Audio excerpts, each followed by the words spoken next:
Welcome to the Growth Boss podcast, where we seek out the secrets to high-performing campaigns from some of the smartest marketers in the world. I'm your host, Jared Smith. Today I have Jesper Nissen with me, and he's going to teach us about the state of the SEO industry right now in 2025. Jesper is a seasoned SEO professional with over 18 years of experience in IT and digital marketing. He built one of the first SEO-friendly CMS platforms in 2008 and went on to create SEO Danmark in 2019, where he develops advanced strategies and tools for ranking success. Jesper is best known for his work on cloud stacking and link environment diagrams, sharing his expertise as a speaker at industry events. With a strong scientific mindset shaped by his background in physics, he approaches SEO like an experiment, constantly testing, refining, and uncovering the hidden patterns behind Google's algorithm, and now I'm sure ChatGPT's algorithms as well. So Jesper, thank you so much for being here today. Thank you for having me. Awesome. So let's start with Google. Okay. And then I definitely want to dig into the LLMs. It's something I'm certainly very curious about. But let's start with Google. One of the things you're definitely known for, as I mentioned in the intro, are your link building strategies. So let's talk about what's working today as it relates to Google, and maybe if it also relates to ChatGPT too, but what's working with link building right now? Well, so what I see working right now is actually a lot of it has to do with social media posting. So you can actually, if you have a Google business profile for your company, you can actually go to Google and then go into edit your Google business profile. And then you could actually see the 7 social media profiles that Google recommends you to build.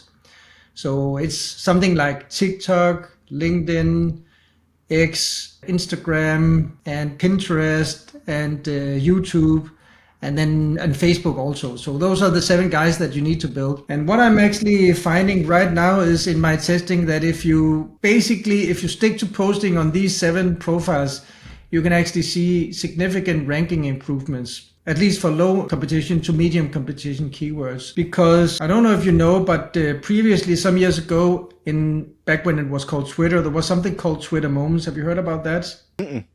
Okay, so Twitter Moments was one of my favorite link building methods a couple of years ago. And that's because that in the Twitter Moments, it was a long form article that you actually build in Twitter where you could, have outgoing do follow links. You couldn't have embeds, but you could have links and text and sub, and a lot of it's a long form article and share a lot of URLs.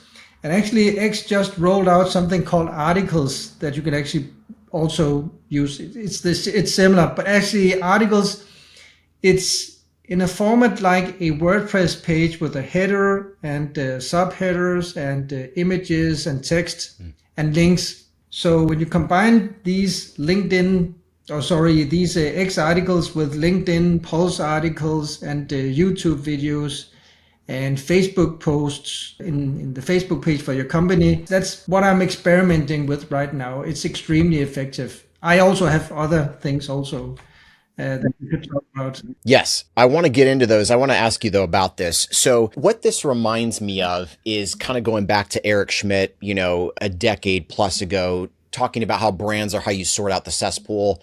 Brands are certainly publishing on social media all the time, right? Certainly every day, many of them are. Is that just a signal that you think Google's picking up of like, hey, Coca-Cola posts every day on social media, so any other brand that's posting on a regular basis should also be considered a brand? I think there's something to that. And what I'm seeing is that we are right now in my business. So I have the 2 software as a service platforms. I have the Yax, the Cloud Stacks, and then I have something called Schema Writer that produces schema, JSON LD schema, and for SEO purposes.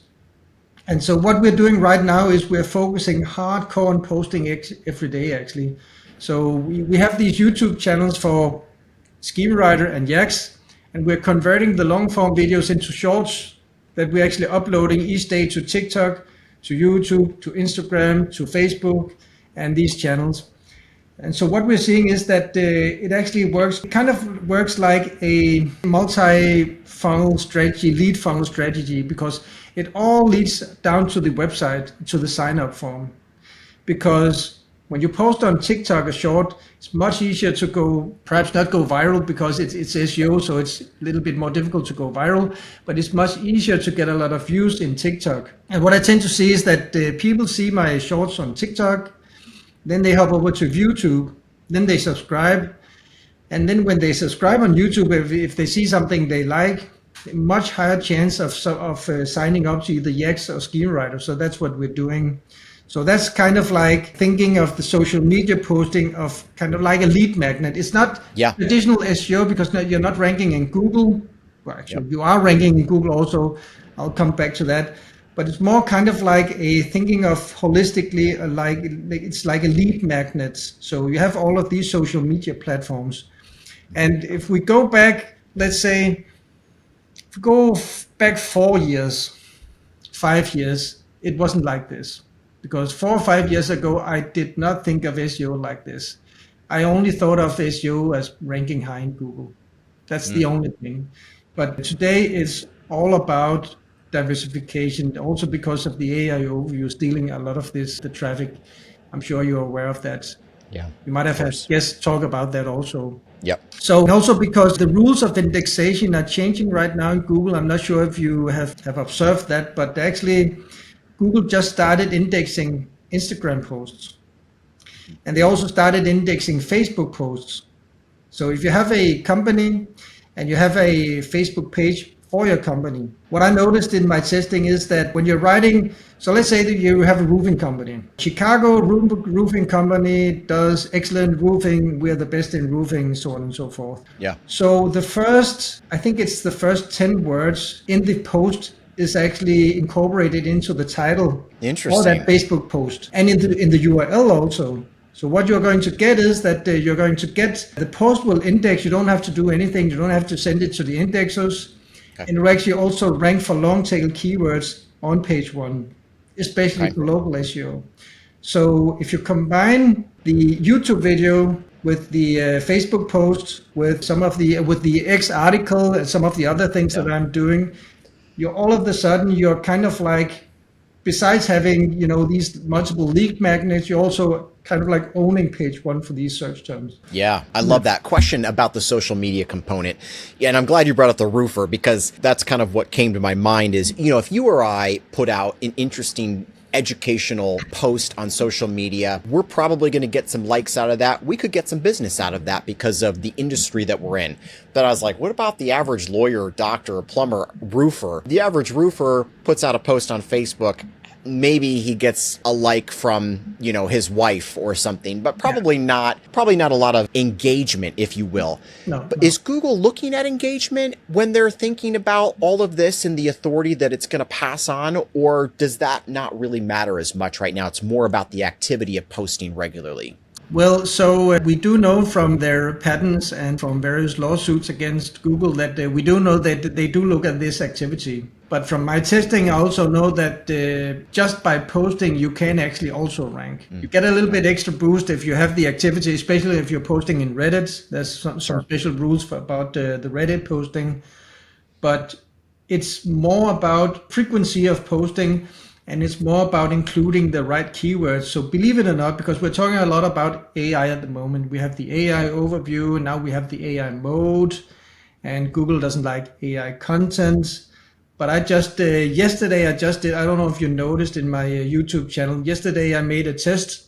I know, of course, you've heard about Claude AI, but have you heard about the Claude AI artifacts that you can create? So the Claude artifact is a standalone static HTML page that you can create, and then it's uploaded to the Claude domain. It's not on a subdomain, but it's in a folder called public on the Claude domain, and these guys are indexable. Oh my goodness, okay. So yesterday, kind of like the ChatGPT fiasco that we witnessed a month ago. It's kind of like the ChatGPT fiasco, but this is different because what you're doing basically is you're asking Claude to write this well-researched article about roofing and shingles. Is there something called roof shingles? And we have this local company in Chicago. Please write a well-researched article. Then Claude writes the article, and then you're asking Claude to convert it into this artifacts. And then you get this URL that you can then index. Amazing. And so the thing is that this is 100% AI, and these guys, they index and they rank within 4 hours. I made a test yesterday and ranked number 1. Wow. For Schema Writer WordPress plugin was the word, one of the keywords that it's ranking for. And it's just, and I'm just, when I saw that, I was just thinking, well, what about quality signals? What about spam score? What about they hate AI content because it's 100% AI? I just write an article about schema writer on WordPress. Yeah. Publish, no edits. Yeah. And it ranked #1 in 4 hours. Yeah. So and maybe no internal links. I mean, I'd be like, that's kind of an orphan page. Maybe that doesn't matter, but yeah. No, it's, well, what it comes down to, my point about this long talk is that to this day, even with all of the AI and the machine learning and rank brain, Google is still a counting machine. Mm-hmm. So still old school SEO techniques still work. You do need the keyword in the header, the keyword in the meta title, the keyword in the H2, keyword in the alt tag of the first image. All of these basic old school SEO rules, they do still apply. Okay. Let's look at cloud stacks. This is something you're known for. For people who aren't familiar with it, maybe you could provide a brief overview and then also explain why it's so effective these days. Yeah, so cloud stacks, it's it was a service that I think that Amazon and Google Cloud was probably the first guys to offer this. So it's a service where you can create a so-called object. It's a static HTML page that you can upload to a subdomain on Amazon. For example, if I want to rank for roofing Chicago, I could create a subdomain called roofing-chicago.amazon.com, something like that. So that would be the subdomain. The platform, the Yax that I created, you can then use that to create an AI article and then upload that to that subdomain. And because of the super powerful domain authority of Google Cloud, Amazon Cloud, Wasabi Cloud, and all of these guys, I think we have 23 incorporated into Yax. Because of the domain authority, even without backlinks, even without editing, they can rank well. And I'm saying can rank because, of course, historically they did rank extremely well. But then Google started to kind of like, we don't like that. So, the ranking power kind of like went down. So it's not as good as it used to be. But still, I use these cloud links to boost GBP, Google Business Profile. So I use them mainly for local SEO purposes. Okay. So they're not as effective for ranking the website or national sites or anything of that nature. No, not anymore. That's not what I use them for. Mainly I use them for local SEO because they're extremely effective still for ranking Google Business Profiles. So I kind of like shifted the focus with the cloud links to local SEO and Google Business Profiles. So what I'm doing is kind of like I'm building an interlinked PBN site in the cloud. And then each of these guys get one HTML page. So you have 10. And then you're repeating that 3 tiers out. So it's kind of like tiered link building. Mm-hmm. So you get a total of 1,000 pages, something like that. So it's imagine kind of like a PBN site interlink, but it's a PBN site that's special because all of the pages are hosted on various subdomains. Sure. So it's kind of like a giant interlinked web. So what I'm seeing in my testing is that this works extremely well for Google Business Profile optimization because we're using the embeds of the Google Business Profile and the Google Business Photos and the reviews. And especially what we're seeing is that when you're linking to the review URLs, that's boosting both the Google Business visibility, but also the organic visibility. So that's actually, this is interesting in link building Google is now very good at detecting unnatural link building profiles or unnatural link building activity, I should say, when you're pointing to the website. Yeah. But if you have buffer sites, and this is also old school, probably it's black hat, but if you have buffer sites and you're linking to these guys, Google is not very good at detecting it. And that's what we're actually using. We can kind of like use the Google Business Profile as a buffer site because we're using the review URLs. And it's not, I don't think it's very known actually that that's effective, but that's what we're doing with the cloud links. Yeah. Fascinating. Linking to review URLs and it boosts not only the GBP, but the site as a whole. What about, are you doing any link building, any other kinds of links for nationally focused sites or anything else? Or are you primarily focused on the cloud stacks right now? The main focus for me business wise is the software as a service business. So I have the Yax, it's subscriber based, and I have the schema writer that's also subscriber based. So that's my That's my business model. That's my main income. So almost all other link building activities that I'm doing is either testing just because it's fun, Yes. or because I want to boost my own websites, the Yaks and Yep. the Schema Writer. I've always been just interested in just building links manually. I've always just had this passion or interest. This nerdy interest of finding out where can you get links, where can you hack a link, where can you get a link from IBM, can you get a link from Hewlett Packard, can you get a link from Oracle. I'm not talking about cloud links here. I'm talking about creating profile links, going into help forum that's indexable, inserting links, all these special techniques and tricks and tips. Yeah. And the fun thing is that because most people that are doing SEO these days, most people that are building links claim that these kinds of links don't work anymore. But they do work. Because they're no follow, is that why they believe they don't work? I just think that they don't test it.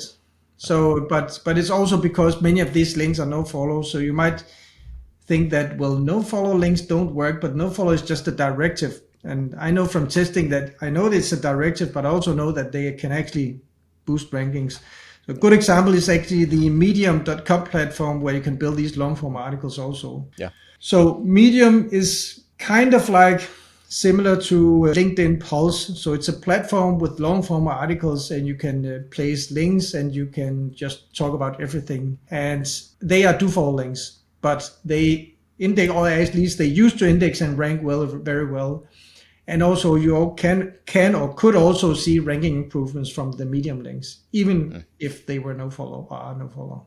Yeah. So that's just an example. Yeah. Okay, very good. I do want to dive into Parasite building here in a minute. You brought up LinkedIn and Medium, so I want to come back to that. But the last question I had on the topic of link building is on anchor text. I think this is an area that a lot of people get wrong. I'd love to get your philosophy on how you build your anchor text when you build a link. So anchor text is, anchor text is something that you really need to be careful not to overdo.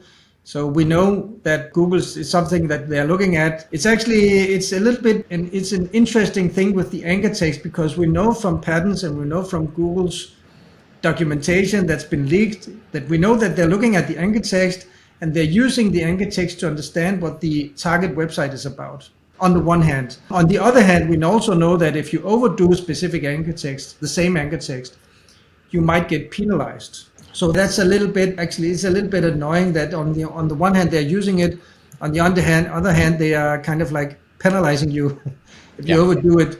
So, but we also know that in the patents that if you put quality content to the left and to the right of the anchor text of the link, that explains what the link is about, you can kind of like lift up the quality and the power of that link. So that's what I'm doing. I'm mainly using branded keywords for my anchor text when it's pointing directly to the website. That's what I'm mainly doing. I would say, let's say 80% of the anchor text pointing to the website is branded text. Yeah. Then I'm using the text to the left and to the right to kind of like insert the correct entities and long tail keywords to make it easy for Google to understand what I'm talking about. Yeah, I love it. And just for those who maybe are not tracking, an example of this would be if I were to write, that Jesper is a local SEO expert, the word Jesper would be your anchor text.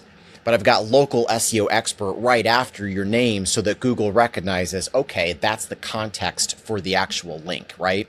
Exactly. Okay. So, but of course there is an exception, and there always is. And one of the exceptions, or perhaps the exception, is that, so if you're building a press release, so you might use them yourself, these SEO press release services that you can buy on Legit and Fiverr and these guys where you can buy these guys. So what is a press release?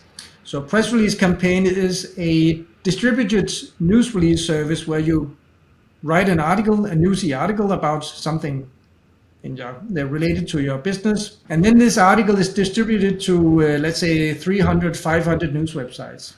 And many of them, they index, and then they link back to your website. Mm-hmm. And of course, you can't, because it's one article, then the anchor text will be the same. So you can't, in that case, vary the anchor text. Right. And that's the only exception that I know of where it's actually okay to have these same anchor texts 300 or 500 times. Just make sure it's branded or a naked URL or something, right? And it's actually also exactly, you have a point there. And also another thing about press releases, I see two benefits of press releases right now. One advantage of press releases is I always use them before I start building cloud links and a lot of manual do follow links, because we know from Google patterns also that they are looking at these spikes in link building. No, and then they're looking at the spike. Then they're noting when does this spike start? Yeah. And when does this spike end? Yep. But if you build a press release, you get 500 referring domains in one day. And right after you build this press release, you build, let's say, 25 or 50 do follow links. They tend to go unnoticed. You will get the effect, but they tend to go unnoticed. You don't get penalized. That's what I use press release for. I also use press release to try to manipulate the AI overview, because let's say that I want to rank for Jesper Nissen is the best local SEO expert in the world. I could write a press release with that term and distribute it to 500 websites, because we know that AI mode and AI search is different from Google search because it's based on AI and it's based on machine learning. So currently Google does not have a spam filter for this.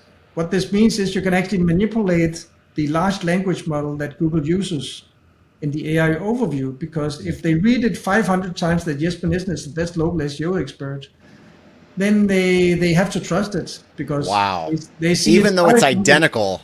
Even it's the best if it is identical, because then there's a general consensus that Jesper Nissen is the best local SEO expert.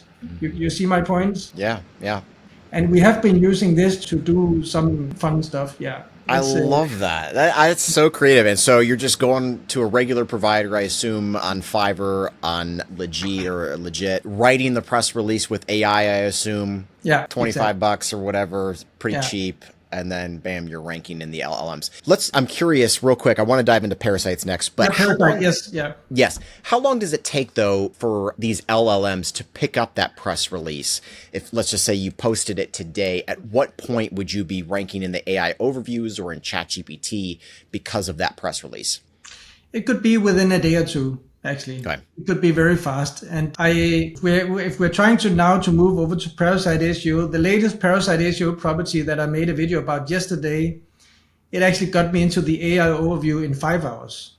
Oh my goodness. So I would say it depends on the website and it depends on the competition, of course, also. If it's low competition, then it's easier and faster. But yeah. It's relatively fast. Yeah. All right. Let's dive into Parasite SEO. What's working today in 2025? I have to say that right now, Claude AI artifacts and Perplexity pages, and of course YouTube videos, but Claude AI artifacts and Perplexity pages, it's insane. It's just insane.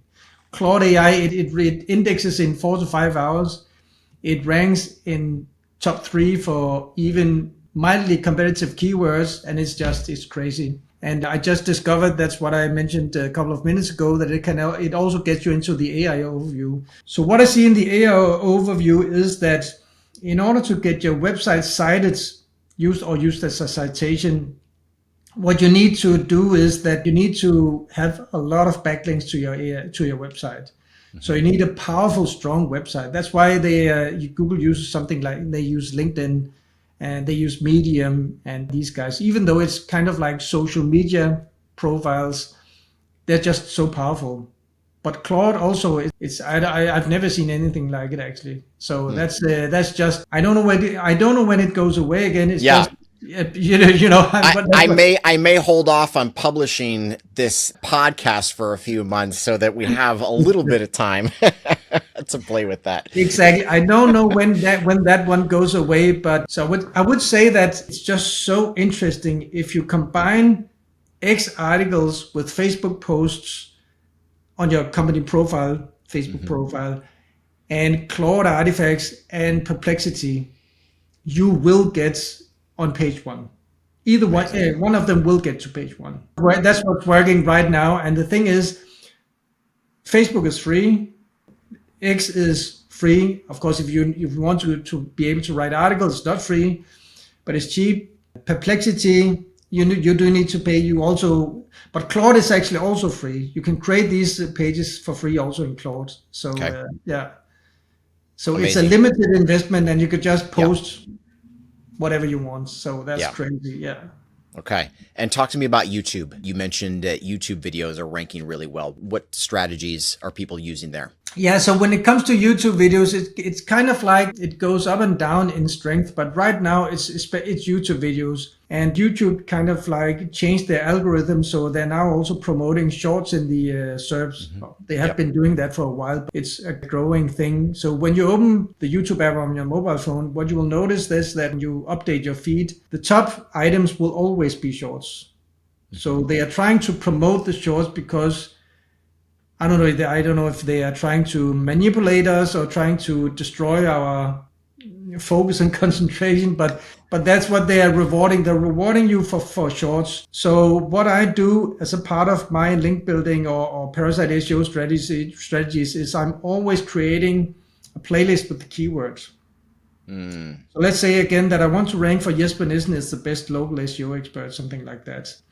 What I would do is I would create a playlist for that keyword. I would create a YouTube video that has that title, talking about me being the best local SEO expert in the world. And then I would create an X article, Facebook post, Claude, and Perplexity page. So then we have these 5 properties. And I would build the X article first, because then I can actually link to the X article from the YouTube description in order to bind it all together.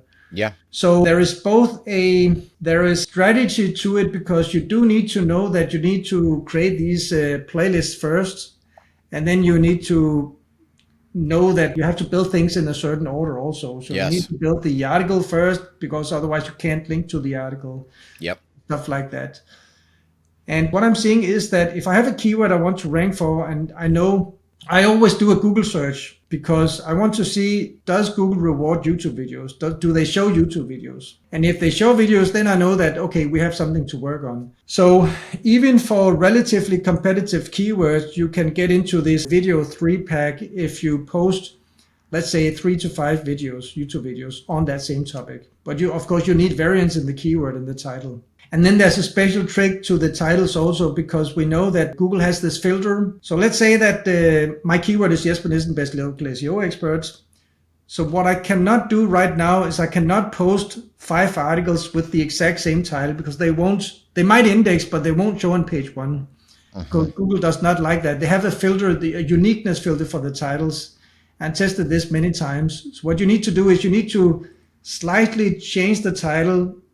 Jesper Nissen is the best local expert in the world. Jesper Nissen is known as the best local SEO expert in the world. Stuff like that. So you need to vary it. And yeah, so that's basically how I use the YouTube videos. Okay. For ranking. Yeah, and you're just interlinking it with a couple of these other properties. You're not building other links into them, right? No, I'm not building links to the YouTube videos. That's not needed. I think that, so if you're a local business, you might need to build links to your YouTube videos. But even for new channels that I'm testing on, I see that it's not really needed. Okay. So no, the thing is that it's actually the same principle as with the social media properties that we talked about in the beginning. And it's more kind of like it's frequency and the volume of the posting that counts. Okay. And of course, targeting the correct keywords also, but it's the volume of the posting that actually counts. Very good. And let's talk about on-page. Obviously, you spoke a little bit about this, having your keywords in the title, the H1, the H2, your alt text. Is there a formula that you follow? Is there a tool you use? You've got Pop these days. You've got Surfer. What do you like from an on-page standpoint? Well, I like Schema Writer, actually. My own tool. Yeah. I tried Phrase. I tried Neuron Writer. I didn't try Server, but I know of it. I also did try Page Optimizer Pro. And there's also a platform called Cora. I don't know if you've heard of that. Cora. Yeah. So I also tried that, and they're all very good. But the reason that I prefer Schema Writer, besides, of course, it's my own platform, but the main reason that I prefer to use Schema Writer is that when I'm writing an article, I'm just writing from the heart, so to speak. So if I'm writing I recently published an article about link building for new websites. And that article was just written like for myself. If I was new, what kind of links would I have like to know that you need to build these things? So that was just for my own purpose. And then my process is actually writing the advanced web page schema, finding the correct entities, and then making very, very slight modifications to the contents and then publish. And it usually ranks actually. Yeah.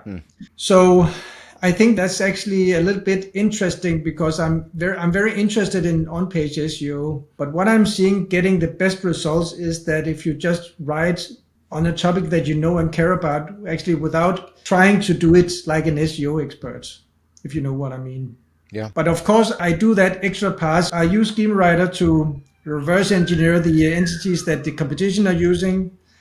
And then I write the schema files, including these entities, and I also make sure to have the entities in the header and the title and the contents. Yeah. Okay, so pretty simple and straightforward. Yeah, I think on-page SEO, the most amount of time that I spend doing on-page SEO is actually writing the article. And so when it comes to AI content, I don't use AI content on my own money sites, so to speak. So because I just find that it's just too time consuming because you have these super prompts and then you prompt ChatGPT and then you get the output and then you go to ZeroGPT and you have to rewrite half of it because it's AI. And then I just find myself using the same time as if I had just written the article in hand. Interesting. I might just be an idiot at prompting. I don't know, but that's just. Well, if you're not a prolific writer, I'll put myself in that camp.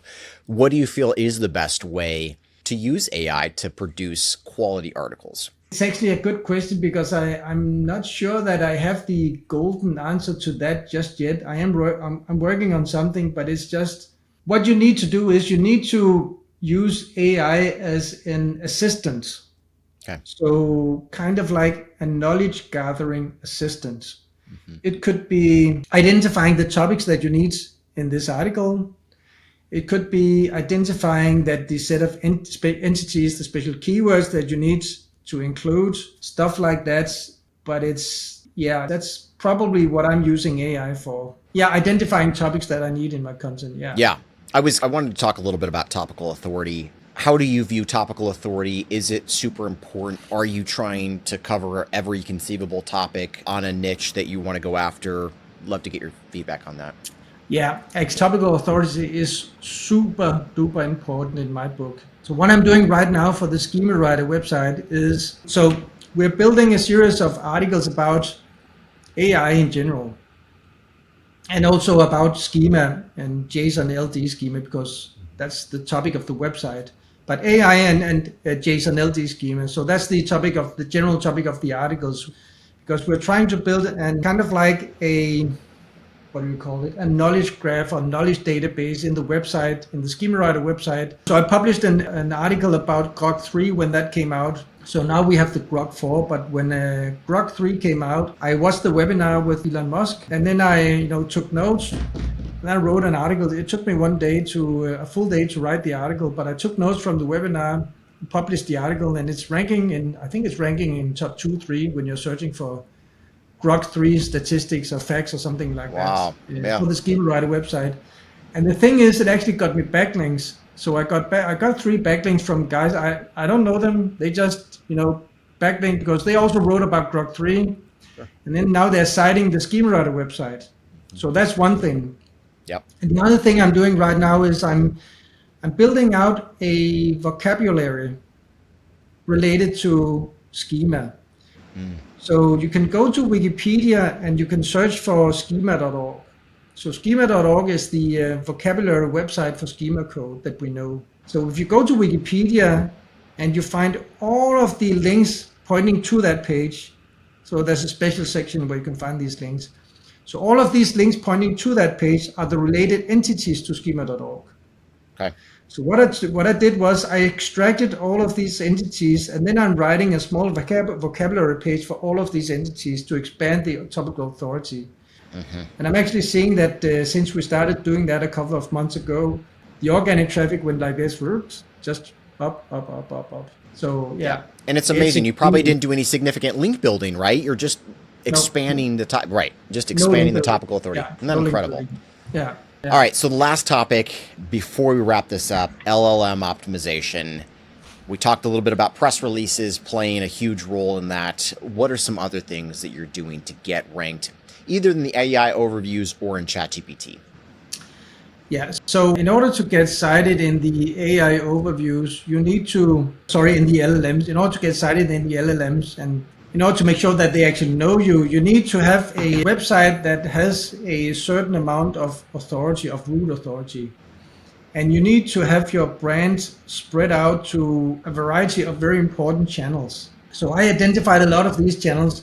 So it's stuff like, of course, it's Facebook, the 7 profiles that I mentioned in the beginning, Facebook, LinkedIn, X, these guys, but also Medium, Quora. You need subreddits for your brand. You need, there's profile websites like about.me that I identified. So have you heard about that? Yeah.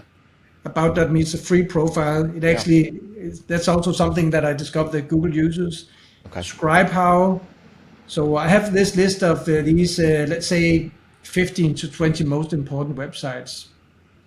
And so when you use these websites, you have a very big chance of getting into the AI overview. So when it comes to the LLMs, so there are 2 levels to the LLMs, because the first level is the root knowledge, or the base knowledge of the LLM. And the base knowledge has a cutoff. So let's say that the current version of ChatGPT, their cutoff, their training data was, they stopped including training data, let's say 6 months ago. I don't know when it was, but let's say that it was 6 months ago.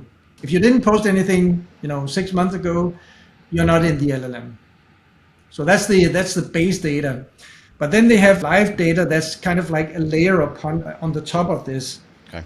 And you can actually get into the LLM in 3 to 5 days and get cited if you post enough on LinkedIn, Medium, and all these guys. Sure. Yeah. That's amazing. Yeah. So, yeah.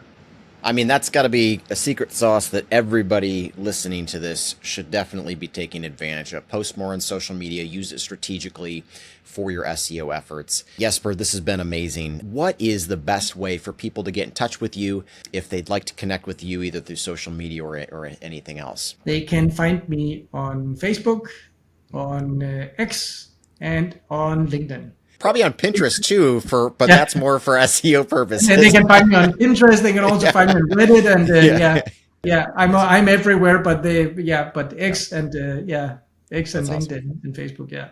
Well, thank you again. Really appreciate your time.